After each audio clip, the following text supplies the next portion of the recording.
Pine Point Mine was opened in 1964 by Pine Point Mines Limited, a subsidiary of Caminco. At the site there are over 40 open pit mines. Most of these have been abandoned and have started to fill with water. Many are quite small by mining standards, but many are also quite large. There was also a town at the site with almost 3,000 people living in it at its height. It too has been abandoned with only streets and sidewalks left behind. The town was located near the spot on the map marked Dawson Landing. Nearby, there were several First Nations communities and also many Métis groups.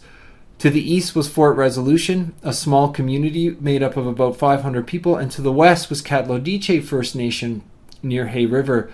Very few of these Aboriginal people received any benefit from the mine. Jobs were hard to come by in the early years, partly due to the difficulty of commuting to the mine. And also, many of these communities have questions about the status of the mine site and the pits today. This is another one of the dozens of open pits at the Pine Point mine site, both underground and mine and been mining for hundreds of acres. At Pine Point, many, if not most, of these large pits remain unfilled, unremediated, and are slowly filling with water, both from underground springs and swamps, and of course from rainwater. I don't know what exactly accounts for the beautiful cerulean blue of the pit water, and we don't have any detailed information on water quality issues emerging from the pit. Some people say that you can now fish in some of the pit lakes.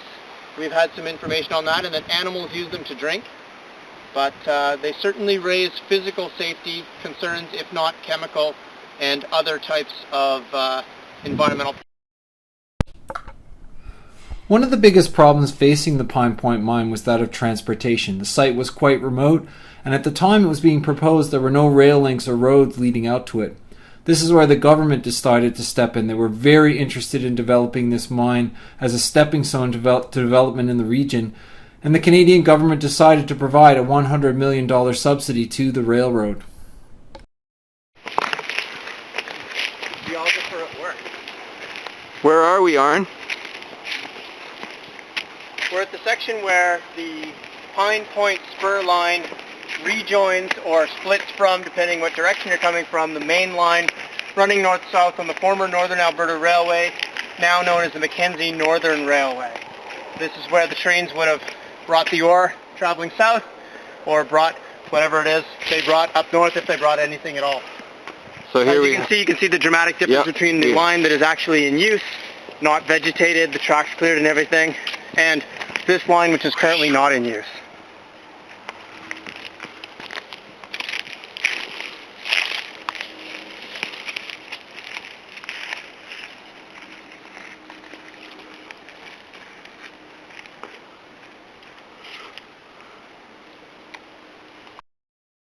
The spur line between Hay River and Pine Point was almost completely ripped out after the mine closed in 1988.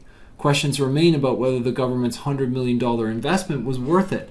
Sure, they got a rail line between Grimshaw and Hay River, but the mine was not a permanent spur to development in the region. We're standing in front of a boxcar from the Northern Alberta Railroad. This was the railroad that was extended out in the early 60s from Grimshaw, Alberta, all the way up to Hay River, and then a spur line was run out to Pine Point, and thousands of tons of ore were shipped on a yearly basis from the Pine Point mine through the transshipment point at Hay River and down to markets, and obviously eventually the Trail Smelter in British Columbia. So this is a piece of the heritage of the Pine Point mine here, part of the crucial transportation infrastructure that was built in support of the mine and to spur the development. One of the biggest concerns amongst First Nations communities living in the area is the status of the tailings pond. Currently, the company Caminco is dumping lime into the pond to leach out any heavy metals or cause them to precipitate to the bottom of the pond. In some cases, or in some areas, we saw where muck had been dredged from the bottom of the pond. Studies in the 1970s indicated that heavy metals in the tailings water were a concern, and they continue to be a concern to this day. Also, there are some places where water that has a heavy sulfur smell is leaching out of the ground, possibly in places where the current mining company operating on the site has been drilling. This is a horrific smell of sulfur coming out of here. It's really, really strong. We're not sure where it came from. Look at that. That's nasty.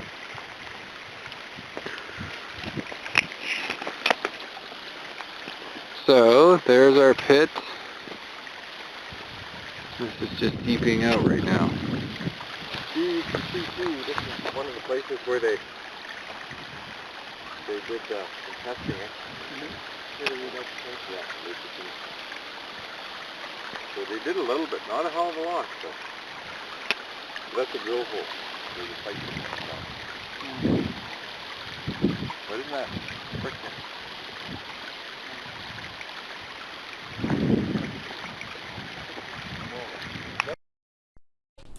The pits themselves are a study in contrasts. Many will regard the landscape around them as being devastated, simply bare rock and gravel, but the water itself in the pits is very beautiful. Originally, when I first saw these pits, I could only think of the images of a wasteland or destruction that we normally associate with mining.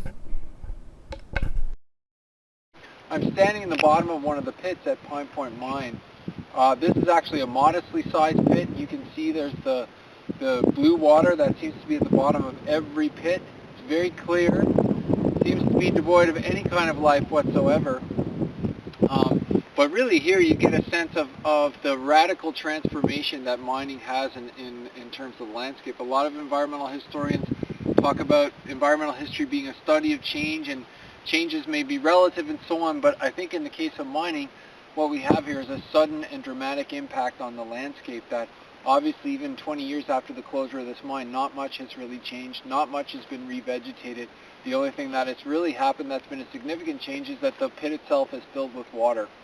So it's quite dramatic to drive and walk through this landscape, and again, it's just a measure of the degree of change that occurred.